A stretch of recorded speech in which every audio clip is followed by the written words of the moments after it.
May buntag kuya. Kay muntag pod. Kanang pili ba ko paambit sa pulong sa atong makagahom kalikan sa Biblia? Kaya ang atong magong kalibutan ron nagkagubot na, kunya hapit na matapos. Kaya ang atong manuluwas, hapit na siya mabalik. Ang Biblia. Di ko pumutuan ang Biblia day. Kay daghang kay naggamit ang Biblia, gihimo ra gyud nagpanapi. Usa pa ka ng Biblia, sinulat ra nag mga tao. Di ko pumutuan na, mingon pa ka nga ang atong mangluluwas hapit na mo balik. Pumutuan na. Kay nangamatay na lang to akong mga luluhan. Itina na lang yun akong buhok. Naalaan na lang kog 60. Nya karon, wa gyud mangluluwas kami balik. Matuo lang siguro ko anak kung kato akong lulo nga namatay mo balik. Kaya ingon nga kalibutan matapos. Kang di ko samuti ko mutuwa na. Ang kalibutan dili na matapos, kundi ang tao ray matapos. Ay tinuod, tao ray matapos. Kung parte lang sa pagkamatarong, matarong ko. Na hindi na sa among barangay, kaning nay mag-birthday, akong mga amigo. Kay kung amigo tungod sa akong pagkamayong tao, matarong na ko na. Nay mag-birthday, tagako nagilim nun. Ay, mga hubog, mga lipay. Tungod sa akong pagkamatarong. Matarong lisgutan na ko na. Tarong ko. Ay, pasensya lang yun kayo, day. Pangita lang sa uban, day. Imong pambitan na imong tulong, day. Kay hindi ko matuwa ng kasulatan sa Bible. Panapi rin yun na sa uban. Panapi yung good. Kay taghan na kayo kung nadunggan na nga ipanapi na. Niingon sila nga magbalantay sa karnero. Kaldero may gibantayan. Ano nga, ato na lang sa lain, day. Yan lang sa sako. So, yun na, day. Hindi ko matuwa na. Shalom, may adlaw sa tanan nga naglantaw niini nga programa. Kini nga topic nga ato ang pagatubagon karon mitungod sa usa ka pangutana sa usa ka higala nga din nag-ingon siya nga ang Biblia dili kasaligan o dili ang ngayon tuan kay kini binuhat lamang sa usa ka tawo. Apan sa dili pa nato tubagon kining maong topic o pangutana maghimo sa tawo mga pag-ampo. Aliw ko paniko ninyo sa mga pag-ampo. Langit ng amahan amo kang gipasalamatan ni nga kagayonan nga dinhi magihatag na kami makapaambit paghatag linaw sa imong mga pulong o katinawan nga kini nga mensahe moabot sa mga igdulog sa mga kasing-kasing nga nagkinahanglan nagtinguha sa imong mga pulong labi na sa mga pangutana o mga hunahuna nga din ilahang question kining maong pangutana nga ang Biblia dili kasaligan tungod kay kini sinulat lamang sa tawo apan pinaagi sa imong mga pagpasabot diha sa imong pulong among giampo nga ang balang espiritu magatudlo kanamo sa kamatuoran. Kini among giampo sa imong gamhanang ngalan among agalon manuluwas Raboni Yeshua HaMashiach. Pangutana, makasalig ba kita na ang pulong diha sa Biblia matuod? Ang tubag, oo. Sumala sa mga sulat mismo diha sa balaang kasulatan. Unsa bay kahulugan sa Biblia? Ang pulong Biblia sa Griego, Biblia. Pasabot, mga libro kini, usauban pa pinulungan, kasulatan. Nga ang pasabot, sagrado, o balaang sulat, nga gihatag sa Elohim. Mga koleksyon kini sa karahang mga sulat mahitungod ni Amahang Yahweh. Miingon ang kasulatan diha sa ikaduhang Pedro 1:20 ngadto sa 21. Hibaluhi kini pag-una nga walay panagna nga mahitungod sa kinaugalingon nga paghubad. Kay wala kayoy panagna nga miabot pinaagi sa kabubuton sa usa ka tawo. Hinuon gigiyahan ang mga tawo pinaagi sa balang espiritu nga nagsulti gikan sa Elohim. Tulad kini sa mga balaan nga mga tao, ug dili lamang sa mga ordinaryo nga tao.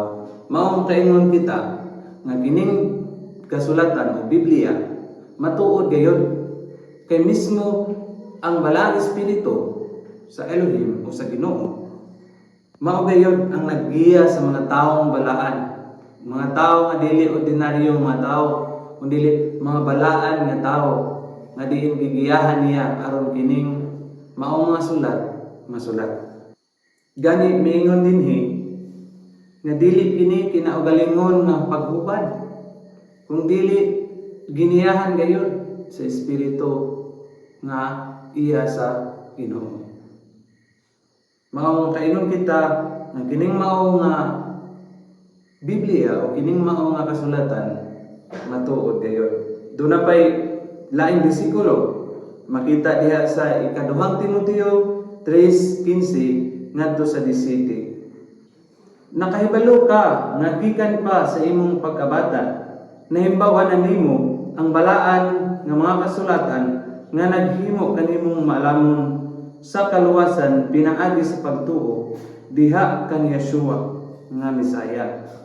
Ang tanan nga kasulatan dinasig sa Ginoo ug kini mapuslanon sa doktrina, sa pagtuo, sa paghusto o sa pagbansay sa pagkamatarong nga aron nga ang tao sa Elohim o Ginoo mahimong tapos sangkap sa mga maayo nga buhat.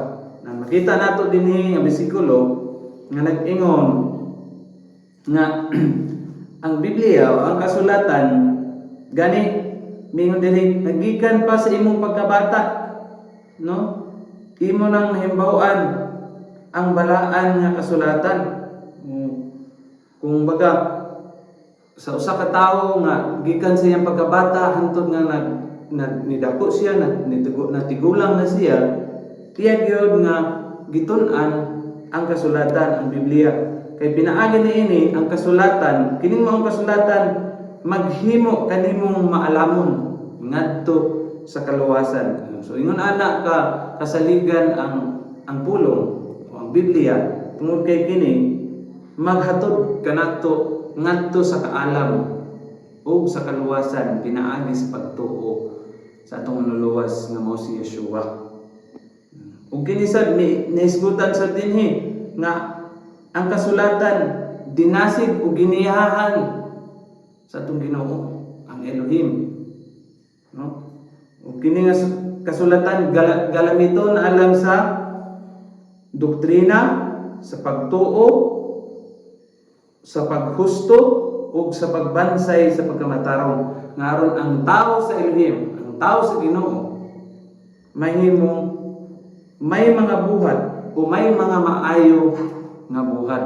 So ingon ana kagalamiton ang pulong. Muna dili kaduha-duhaan nga kining Biblia matuod gayud. Ug niya pay laing bersikulo nga atong mabasa din pagpamatuod nga ang Biblia matuod gayud. Ug karon kini nga bersikulo magpamatuod nga dili lang diay nga sinulat ang Biblia sa tawo, kung dili mismo ang Ginoo, ang Elohim mismo nagsulat niini. Ug kana ang bersikulo makita diha sa Exodus 31 bersikulo 18. Mao kini ang atong mabasa. Sa natapos na si Yahweh sa pagpakigsulti kang Moses didto sa bukid sa Sinai, gihatag niya kaniya ang duha ka papan sa kasabutan sa mga balaod nga hinimo sa mga bato nga sinulat niya mismo.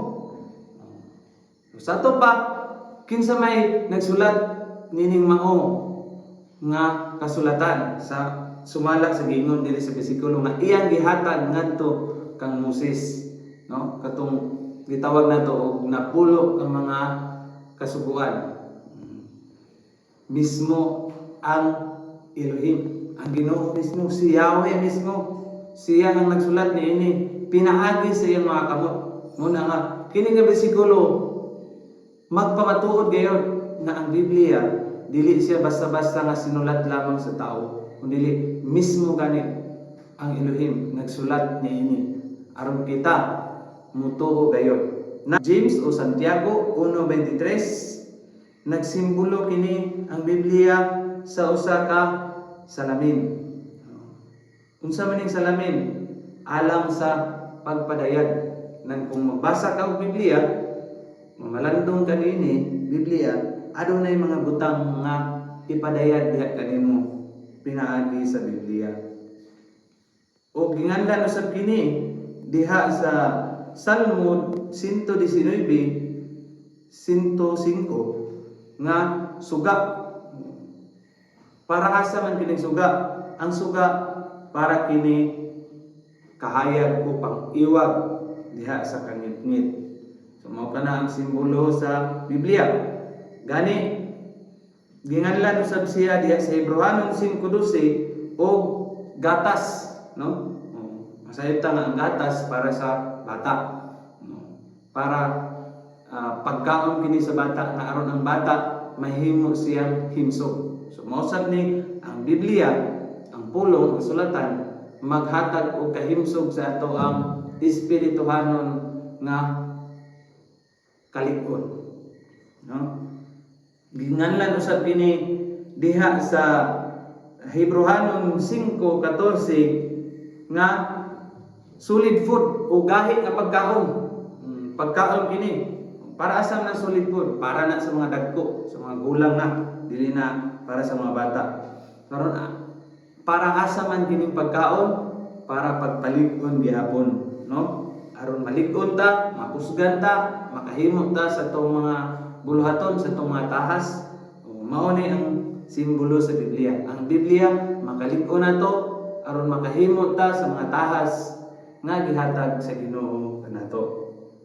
Gitawag usab siya diha sa Efeso 5:26 og tubig, no? Para asa ning tubig? Ang tubig daghan gamit ani, no? Gani ang tubig kinabuhi man. Pero naagi usa gamiton para sa tubig para panghinlo, no? Ikaligo, ilaba, ihugas plato, so mao na ang tubig. So ang simbolo sa pulong kining kasulatan ang Biblia sama siya sa tubig nga hinlo sa tuang kinatibuk-an, sa tuang pagkatao, sa tuang kalag, sa tuang espiritu nga aron kita mahinlo dayon. Ginganlan usab siya diha sa Jeremias, no?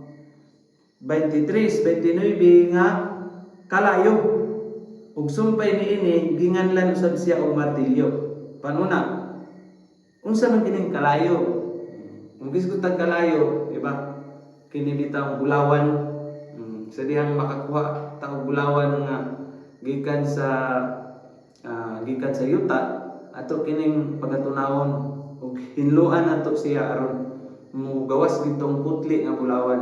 So mausab ang Biblia, ang pulong, ang kasulatan nga mohinlo siya aron putlion ta, aron mahimo tang putli diha atubangan sa Elohim.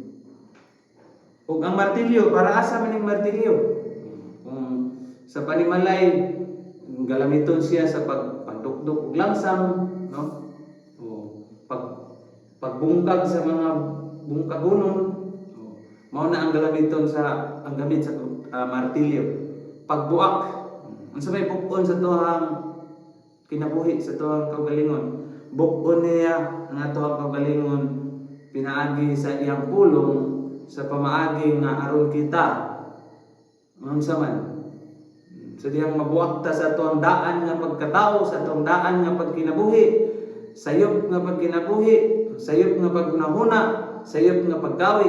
Bukon ka ng tanan aron pulihan ta, reparon ta, no? Sama sa galamiton nga martilyo aron ma-repair ta nga mahimo tang insakto di atubangan sa Elohim. O gitawag usab siya og espada, no? Kini espada galamiton alang sa pakig-away. Mao na ang pulong, ang kasulatan, ang Biblia galamiton usab siya alang sa pakig-away. Gani giingon diha sa Efeso 6:17 nga magabahin siya sa maayo ug dautan. Sa to pa, makamao ka nga mubahin sa maayo ug dautan. Kamao ka nga mutan-aw kung unsay maayo ug unsay dautan. Pinaagi sa iyang pulong kay espada man kini sama sa gisgutan diha sa mga bersikulo. Ug gani daghan pa ang mga simbolo niining Biblia nining pulong nga pagpamatuod nga kini siya galamiton og tinuod gayud nga kini sulat nga katuguan kay dako kini nga galamiton og kahimuan sa atong mga kinabuhi. Usa, mga higala, kung ikaw nakita o nakadungog niini nga mensahe karon, pamalandungi kining mao nga pulong nga kung ikaw anaaman sa pagduha-duha sa pagtuo nga kining mao Biblia adunay kaduha-duhaan kini apan sultihan ko ikaw nga kining Biblia naghatag ayon o kinabuhi, naghatag og kaayuhan kanato labi na kanamo no nga nakasinati niini og makapamatuod niini nga kining Biblia dako og kahimuan sa atoang kinabuhi. Daghang salamat sa inyong pagsunod niining mao nga programa o bisan sa mga pangutana kung ano naman kami mga pangutana palihog ko o i-comment diri sa atohang comment section aron atong mahimuan kini og katubagan o katin-awan ang inyong mga pangutana. Daghang salamat, may gabi sa tanan o may adlaw sa tanan. Shalom.